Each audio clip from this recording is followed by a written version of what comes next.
जय श्री राम। मित्रों, आप सबका मेरे इस चैनल लर्निंग थ्रू गुरु कृपा में हार्दिक स्वागत है। मित्रों, जैसा कि कल हमने भक्ति के विषय में चर्चा शुरू की थी, हमने कल बात की थी कि according to Gita what is devotion, भक्ति क्या है। गीता के अनुसार हमने चर्चा की थी। अब गीता तो निष्काम कर्मयोग की शिक्षा देती है, जो एक साधारण मनुष्य के लिए थोड़ा मुश्किल हो जाता है। अब भक्ति के उसी पथ को हम सरल भाव से जानने की कोशिश करेंगे। इस कलिकाल के प्रभाव के अनुसार मनुष्य सरल तरीके से कैसे भक्ति पथ पे आगे बढ़ सकता है, उस पर हम आज चर्चा करेंगे।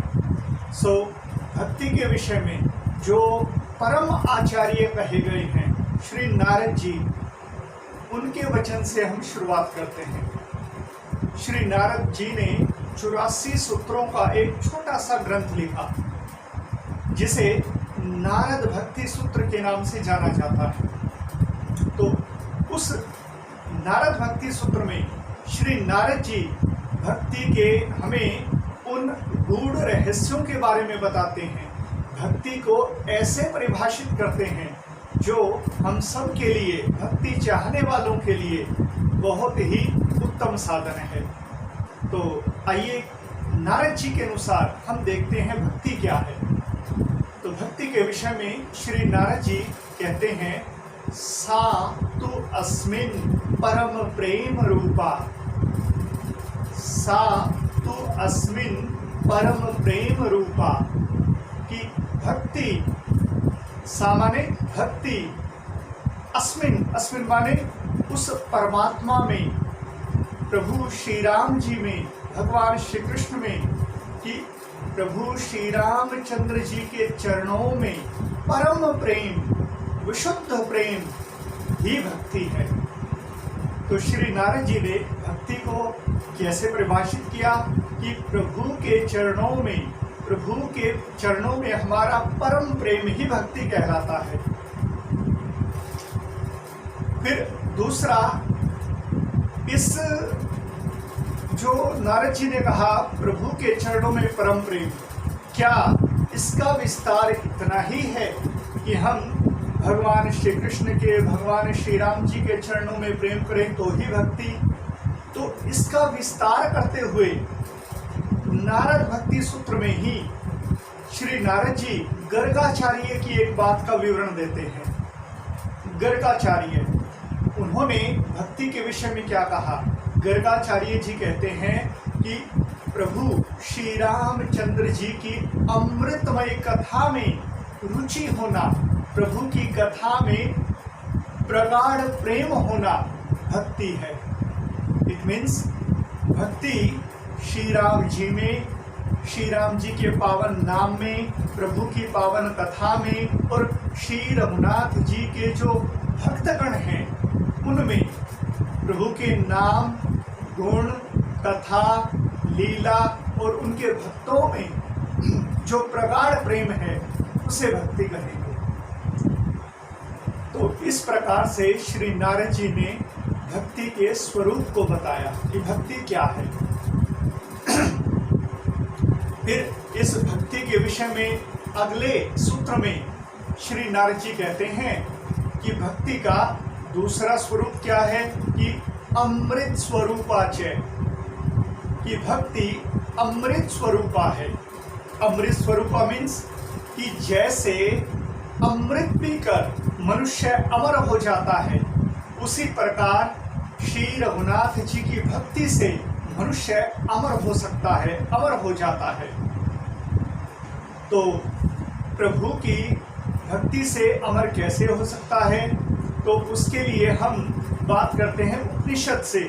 उपनिषद में ऋषि कहता है कि भेद्यते हृदय ग्रंथि छेद्यन्ते सर्व संशयाः क्षीयन्ते चास्य कर्माणि तस्मिन् दृष्टे परावरे।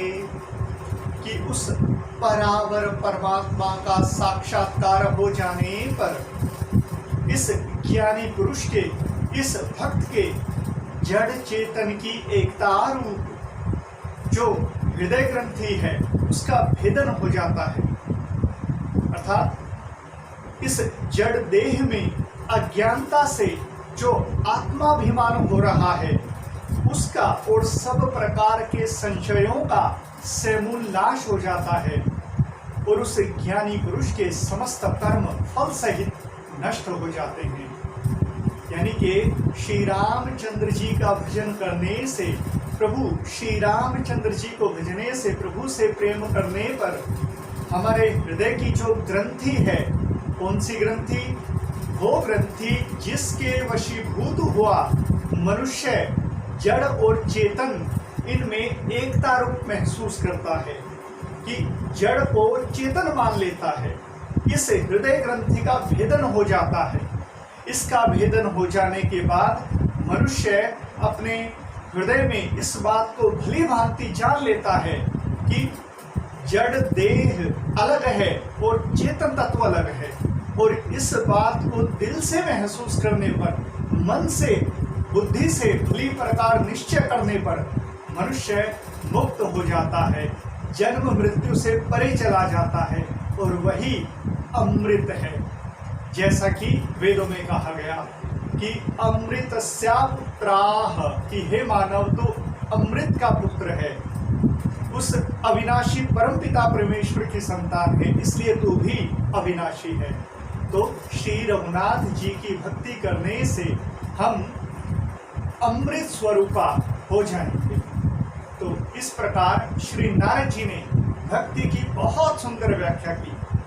श्री नारद जी के अनुसार प्रभु के नाम में, प्रभु की अमृतमयी कथा में, प्रभु के धाम में, प्रभु के भक्तों में परम प्रेम होना ही भक्ति है, और ये भक्ति हमें अमृत स्वरूपा बना देती है, हमें अमर कर देती है, जन्म मृत्यु के चक्कर से हमें बाहर निकाल देती है। तो इस प्रकार आज हमने चर्चा की भक्ति क्या है श्री नारद जी के अनुसार। कल हम भक्ति के साधन के बारे में, कि भक्ति को हम कैसे पाएं, उस विषय पर चर्चा करेंगे।